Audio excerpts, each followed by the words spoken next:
Let's talk about Joel Embiid for a second because the reigning MVP, as much as some of you guys hate to admit it, the reigning MVP just made news for a controversial take that he had via Uninterrupted.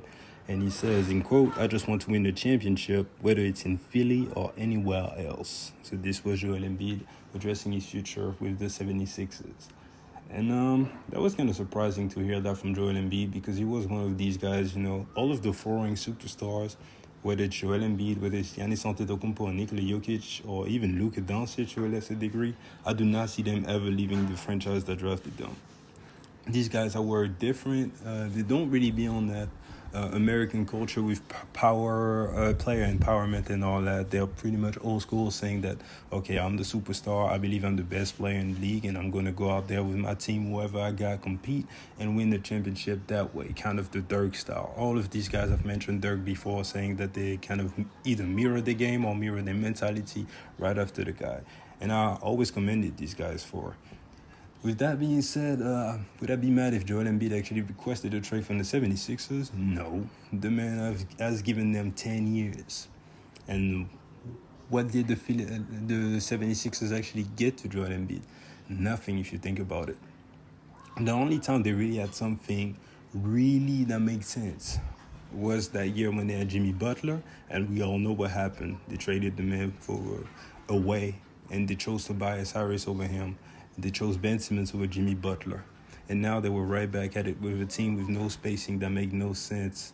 And we all know how the Ben Simmons saga ended, right? Then they brought the James Harden the first year. They just weren't deep enough. And that year they just came and lost in the second round. That roster made a lot of sense to me. So those were the only two times to me in 10 years the Philadelphia 76ers actually did right by Joel Embiid. And he came up short.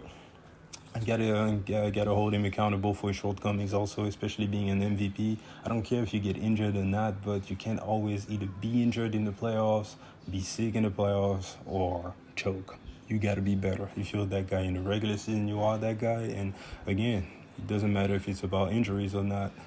In the second round, when it comes time to actually show that you're a superstar, Jason Tatum, who's not even on your level, was able to elevate his game in Game 7 and drop 51 points while you had 15-7.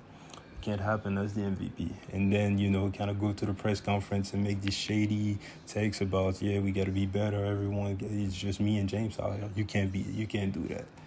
But other than that, like I said, the man still gave a franchise 10 years and it wasn't enough. So would I be mad if he requested a trade? Would I say Joel Embiid is running from the grind after 10 years of trying?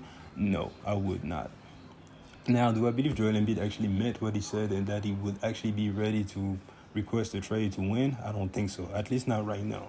I think what it is either two things. Joel Embiid has been known for these kind of outings in the media in the past as a troll. And, you remember when he would kind of fake that he wanted out and he wanted to go to Miami to follow Jimmy Butler. He didn't mean any of it, never requested a trade. That was just him trolling. For whatever reason, that kind of floats his boat. So I think this may be another case of that, or I think this is just him putting pressure on the front office to find a way to either keep James Harden or to replace him by another superstar. Here's why I'm saying that. I was one of the guys that was very adamant about the fact that the 76ers could not commit long-term to James Harden at this stage of his career, that although he's still very good, it's just not good enough as a second option, and he's not worth the contract that he could be eligible for, which is something around $40 million a year. Going into 4 years later, to him being 38 years old, you don't want that. You don't want to tie your whole franchise to an old James Harden who's already been iffy when it comes to health. Iffy when it comes to being reliable in the playoffs. We all know that even in his prime, the man had a lot of shortcomings, and now he's not even healthy or as healthy as what he once was. So do you want to do that? No. But if you actually look at the market, and you keep in mind that Joel Embiid is also made of glass and that we don't know if Joel Embiid will be that good for that long again, you would be better off keeping James Harden, that kind of let him go, getting some just competent or okay key pieces around him, but no real second option.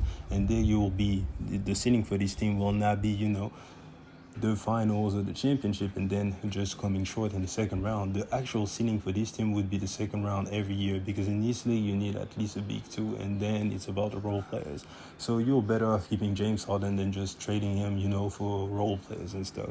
And Joel Embiid is fully aware of that, so I think it's just a power move to apply pressure on the front office. He doesn't want out. So, yeah, we can close the video right here. Get in the comment section and give me your thoughts about Joel Embiid. Do you actually believe it would be okay for him to request a trade? Do you believe that he wants out? And what would be the best situation for him to actually compete for a championship if he actually wanted out? The most obvious one would be the Warriors, in my opinion. But yeah. Or the Lakers. The Lakers have been tired of Anthony Davis, so if they can work out a trade and get LeBron James with Joel Embiid, that would be insane. But yeah, these are just my thoughts. Get in the comment section. Appreciate you guys for checking me out. See you boys later. Peace.